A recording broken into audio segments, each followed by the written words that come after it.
birinchi taymdan keyin chiqarayotgan xulosam, jamoada ruhiyat yo'q, kurashuvchanlik yo'q. Endi Husanov albatta unga ham ta'sir qilyapti bunday kayfiyat, boshqa sheriklarning kayfiyati. Menimcha birinchi taymda Husanov eng ko'p to'pga tegingan futbolchilardan biri bo'ldi.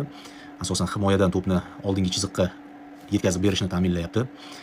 Golda qutqarishga ulgurmadi, lekin asosiy xato u yerda qanotdan ketdi, Mateusz Nunyeshdan va sariq kartochka oldi.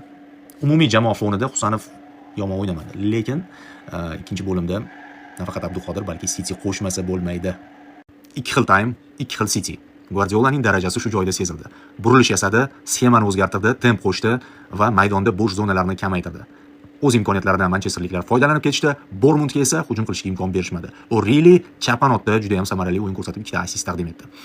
Abduqodir Husanovning almashtirilishi borasida hozir xavotirli kommentlar o'qiyapman. Yo'q, unaqa vaziyat ayanchli emas. Nasib qilsa keyingi uchrashuvlarda u ham formasini tiklab oladi va albatta maydonga